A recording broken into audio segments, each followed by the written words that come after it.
जय हिंद दोस्तों। कल हमने देखा था स्क्वायर कैसे निकालते हैं। आज हम देखेंगे कि स्क्वायर रूट या वर्ग रूट कैसे निकालते हैं या वर्गमूल कैसे निकालते हैं। तो चलिए दोस्तों वीडियो की शुरुआत करते हैं। उसके पहले मैं आपको कुछ बातें बताऊंगा, उसको आप ध्यान में रखिए। तो चलिए दोस्तों पहले हम देखेंगे कि वर्ग रूट निकालने के लिए हम किन किन बातों का ध्यान रखना चाहिए। तो मैं लिखता हूँ पहले 1 से 10 तक के स्क्वायर। 1 2 3 4 5 6 7 8 9 10। दोस्तों मैंने 10 तक गिनती लिखी है। अभी 1 का स्क्वायर कितना होता है? 1 का स्क्वायर होता है 1। 2 का स्क्वायर होता है 4। 3 का स्क्वायर होता है 9 और 4 का स्क्वायर होता है 16 और 5 का स्क्वायर होता है 25। 6 का स्क्वायर होता है 36। 7 का स्क्वायर होता है 49 और 8 का स्क्वायर होता है 64 और 9 का स्क्वायर होता है 81 और 10 का स्क्वायर होता है 100। दोस्तों किन बातों का ध्यान रखना है उस आप ज़रूर सुनिए। 1 का स्क्वायर, इसका इकाई का अंक मतलब कि यूनिट डिजिट क्या होता है? इकाई का अंक 1, इसका 4, इसका 9, 3 का 9 और ये 4 का है। 4 का इकाई अंक कितना होगा? 6 होगा। 5 का इकाई अंक 5 होगा। 6 का इकाई अंक 6 होगा। 7 का स्क्वायर का यूनिट डिजिट बता रहा हूँ दोस्तों। 7 का 9 होगा और 8 का स्क्वायर का यूनिट डिजिट क्या होगा? 4 होगा इकाई अंक, और 9 का 1 होगा। तो आपको ध्यान रखना है इन बातों का। मैं आपको इससे क्लियर हो गया आखिरी में। और देखिए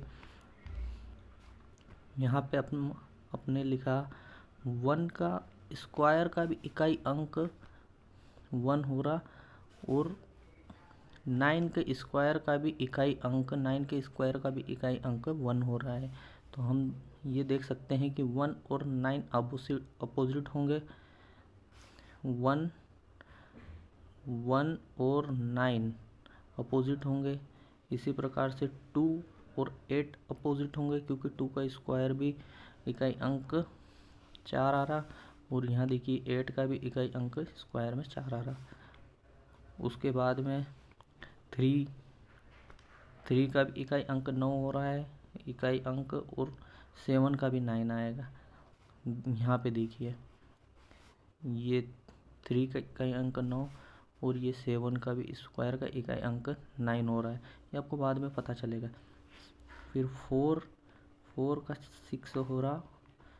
4 और 6 ये आपस में कैसे होंगे? आपस में इकाई अंक समान होंगे।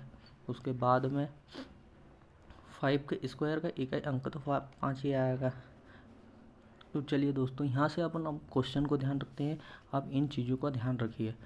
तो अब आगे क्वेश्चन देखते हैं। क्वेश्चन पे ध्यान रखना दोस्तों। ये मैंने पहले क्वेश्चन लिया है। तो इसमें क्या करेंगे? पहले इसमें लास्ट के 2 अंक देखेंगे। इसमें लास्ट के 2 अंक देखेंगे और ये देखेंगे कि ये जो इकाई का अंक है, ये इकाई का अंक है, ये कौन सा नंबर है? इकाई अंक कौन सा नंबर है? अगर ये यहाँ पे 6 है तो 6 किसके स्क्वायर के अंदर आता है? तो 6 आता है 4 और 6 के अंदर। 4 का स्क्वायर कितना होता है? 16 होता है और 6 का स्क्वायर कितना होता है? 36 होता है। तो यहाँ पे 4 और 6 लिखेंगे। उसके बाद में ये आखिरी शुरू के जितने भी अंक होंगे, ये लास्ट के 2 अंक तो छोड़ना ही छोड़ना है। और इसमें ये देखना है कि कौन सा इकाई का अंक के कौन सा है। ये वाला, ये 6 है, ये वाला देखना है। उसके बाद में ये 19 लिखा है, 19 लिखा है। 19 को देखना है ये किसके वर्ग के बीच में आता है। तो ये आएगा 4 के वर्ग के बीच में, सॉरी, ये 4 और 5 के वर्ग के बीच में आएगा। 4 का 16 और 5 का 25, 4 और 5 के बीच में आएगा। और इनका आपस में मल्टीप्लाई करना है। यहाँ से ये छोटा वाला अंक लिख लेना है, ये 4 लिखा, और इसका आपस में मल्टीप्लाई करना है। तो 4 पंजे 20 और देख अब कंपेयर करना है कौन सा इकाई अंक निकालने के लिए कि 4 आएगा या फिर 6 आएगा। तो उसके क्या करना है, ये 19 को 20 से कंपेयर करना है। 19 को 20 से करना है। अगर 19 अगर छोटा अंक निकल रहा है, मतलब कि ये वाला यहाँ पे अगर छोटा अंक निकल रहा है इससे, इन दोनों के मल्टीप्लाई से, तो कौन सा अंक लिखेंगे, छोटा वाला अंक लिखेंगे। अगर ये बड़ा निकल रहा है कंपेयर करने पर, तो कौन सा अंक लिखेंगे, बड़ा लिखेंगे। तो यहाँ पे छोटा ले, 19 छोटा है 20 से, तो यहाँ पे 4 आ जाएगा। तो ये इसका स्क्वायर आ गया, स्क्वायर रूट आ गया। किसका आ गया, स्क्वायर रूट। ये ऐसे बराबर में लिख सकते हैं 1936। ये दोस्तों पहला क्वेश्चन था, इसीलिए इतना टाइम लग रहा है। आप अपन विद इन सेकंड में आप इसका आंसर निकालोगे। तो चलिए अगला क्वेश्चन निकालते हैं। अब यहाँ पे 4 है, तो 4 किसको स्क्वायर के, अब तुरंत देखना 4 2 और 8 के बीच में आएगा। फिर उसके बाद में ये लास्ट के 2 अंक तो हो गए, अब बचे 2। ये 23 किसके स्क्वायर के बीच में आ रहा, तो ये आ रहा है 4 और 5 के बीच में। तो इन दोनों का मल्टीप्लाई करेंगे, यहाँ पे छोटा अंक ये लिख लेंगे, तो ये 4 आ गया। उनका दोनों का मल्टीप्लाई 20 आएगा। और अब कंपेयर करेंगे तो 20 23 20 से बड़ा है, तो यहाँ पे 8 आ जाएगा। तो ये 68 का स्क्वायर हो गया, ये स्क्वायर रूट हो गया। चलिए अगला क्वेश्चन, बिल्कुल आप बार बार प्रैक्टिस करिएगा तो आपकी अच्छी प्रैक्टिस हो जाएगी। अब अगला क्वेश्चन देखते हैं। यहाँ पे अब देखिए इकाई अंक कितना आ रहा, ये 2 अंक लिखे, इसमें भी इकाई अंक देखना है। इसमें इकाई अंक 1 आ रहा है, तो 1 किसके वर्ग के बीच वर्ग में आता है, तो 1 के वर्ग में आता है और 9 के वर्ग में आता है। मैंने पहले ही आपको बताया था। ये यहाँ पे देखिए ये 1 और ये 9, तो 1 और 9 का इस होता है। उसके बाद में क्या देखेंगे कि ये लास्ट के अंक 50 है। 50 किसके वर्ग के बीच में आता है, 50 7 और 8 के बीच में, ये 7 और 8 के बीच में आता है। 7 का कितना होता है, 49 होता है, और 8 का 64 होता है। चलिए तो इसका फिर मल्टीप्लाई करेंगे। यहाँ से एक छोटा अंक लेंगे, तो छोटा अंक कितना आएगा, 7 आएगा। उसके बाद में इन दोनों का मल्टीप्लाई करेंगे तो 56 हो जाएगा। 7 और 2 56। अब देखना है कि 50 56 से छोटा है या बड़ा है, तो 50 छोटा है, 50 छोटा है 56 से, तो यहाँ छोटा वाला अंक लेंगे तो यहाँ 9 आ जाएगा। ठीक है दोस्तों, चलिए अगला क्वेश्चन देखते हैं। उसके बाद में है ये क्वेश्चन। इसमें क्या करेंगे कि ये 2 अंक देखेंगे, इसमें 2 अंक देखेंगे। उसके बाद में देखेंगे इकाई का अंक 6 है, तो 6 किसके स्क्वायर में आता है, तो 4 और 6 के बीच में आता है। उसके बाद में ये आखिरी के 2 अंक देखें, आखिरी के जितने भी अंक हों शुरू में उनको फिर देखना है। उसके बाद तो ये किसके वर्ग के बीच में आता है, तो ये 5 और 6 के बीच में आता है। और दोनों यहाँ पे छोटा अंक है तो 5 लिख लेंगे और इन दोनों का मल्टीप्लाई कर देंगे, तो कितना होगा, 30 होगा। अब 36 बड़ा है, ये 31 बड़ा है 30 से, तो ये बड़ा है, तो ये बड़ा वाला अंक ले लेंगे इसमें से। तो ये यहाँ पे 6 आ गया, तो ये 56 का वर्ग रूट हो जाएगा। चलिए अगला क्वेश्चन देखते हैं। ये दोस्तों मैंने स्टार बना के रखा है। इसमें ये कौन था, ये मतलब कि 5 का है। 5 का मतलब ये है कि इसमें कोई सा भी ये लास्ट के डिजिट होगा तो इकाई अंक का 5 ही आएगा, तो यहाँ पे 5 ही लिख दूँगे।